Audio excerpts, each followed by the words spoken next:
Salut, bienvenue sur notre tuto habituel.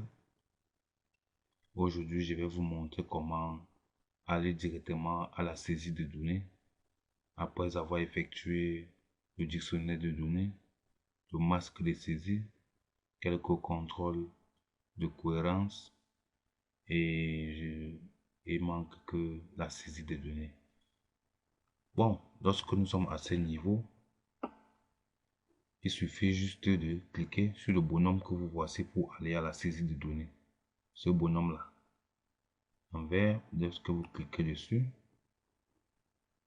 OK, lorsque vous cliquez dessus, on vous dit Input Data File.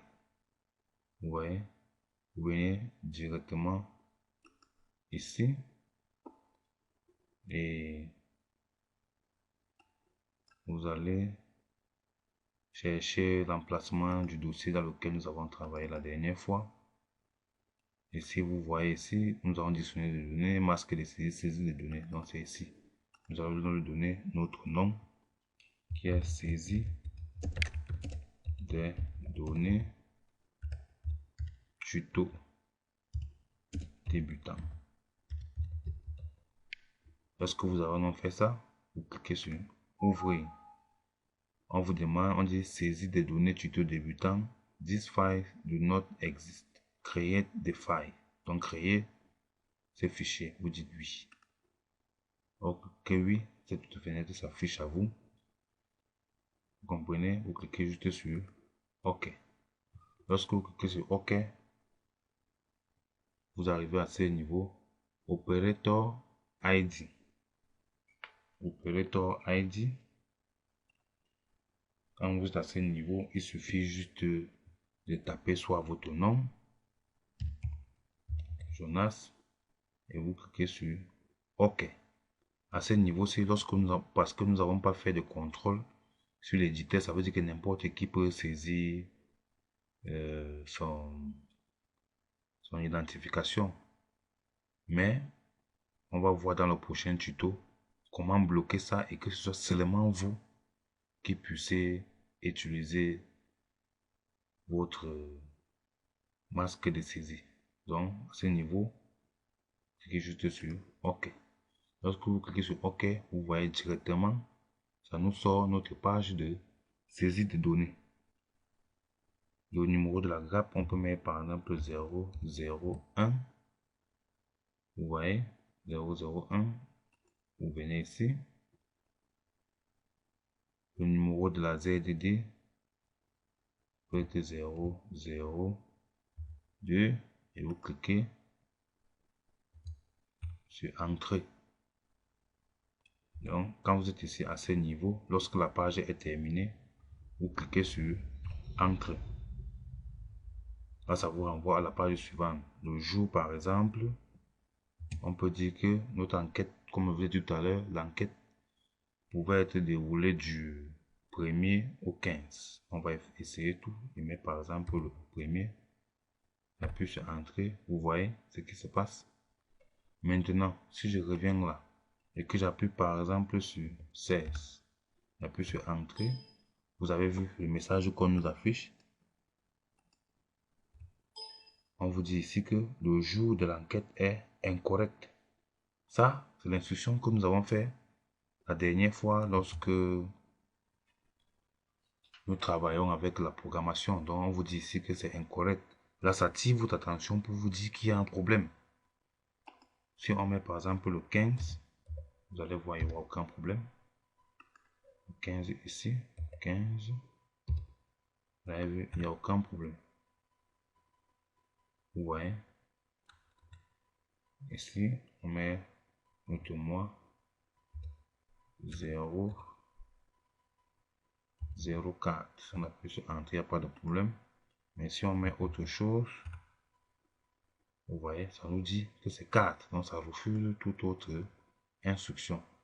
Donc, ce sont les avantages que nous avons quand nous faisons des contrôles. Au niveau de l'année, peut-être 2020. 2020. Vous voyez, Donc, c'est un peu des facilités. 2020. Si on met par exemple 2020, c'est bon. Ici, on vous dit l'individu est masculin. On peut mettre masculin. On appuie sur entrée. On met l'âge de la personne. On peut mettre par exemple 3 ans. Vous voyez, on appuie sur entrée. On demande par exemple à la personne, as-tu mangé ce matin? Vous allez voir ce qui va se passer. Si je dis oui, ça va sauter et aller directement à cette question. Si j'appuie sur entrée, vous avez vu ce qui s'est passé. Ça, c'est la programmation que nous avons fait la dernière fois. Pour ceux qui suivent régulièrement nos tutos, c'est la programmation que nous avons fait au tuto précédent. Vous voyez que ça marche. Maintenant, et vous avez aussi vu que nous n'avons pas eu à remplir le 1. Pourquoi? Parce que nous avons dit la dernière fois que si l'individu, par exemple, est âgé de moins de 5 ans, ici c'est 3 ans, nous voyons, nous avons mis une programmation de telle sorte que lorsque ça arrive ici, que ça nous donne exactement la réponse. Et vous voyez, ce 1C, nous n'avons pas eu à la remplir. Ce sont les avantages de la programmation. OK? On appuie sur Entrée. Ici, on dit femme de 15 à 49 ans. Vous voyez que ici, ça nous a mis non directement. Pour dire que cet individu n'est pas une femme. Même s'il est une femme, cet individu n'est pas une femme. Et cet individu n'est pas âgé de 15 à 49 ans. Et lorsque nous faisons une rétrospection derrière, c'est logique parce que l'individu est un homme, est un garçon. Vous voyez, il est âgé de 3 ans.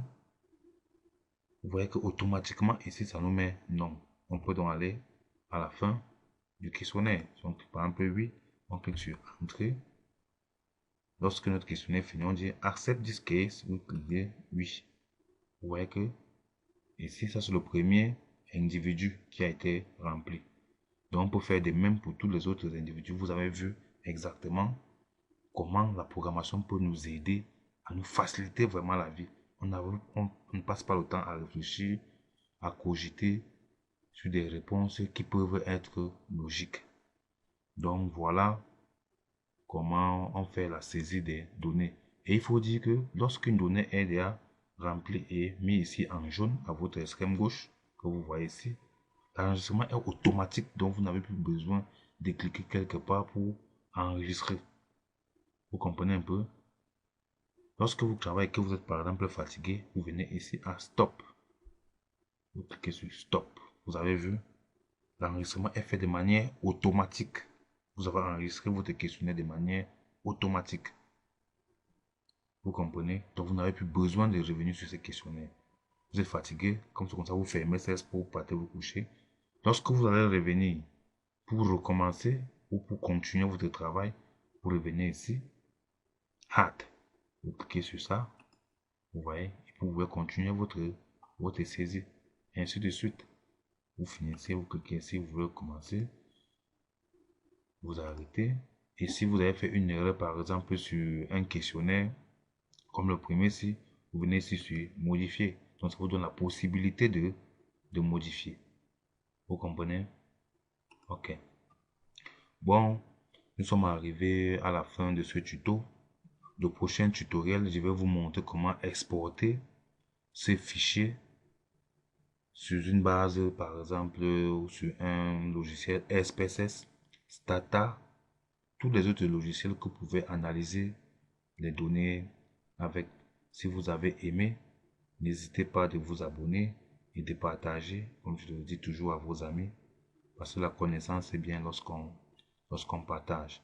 On se retrouve dans le prochain tutoriel où je vais vous montrer comment exporter les données.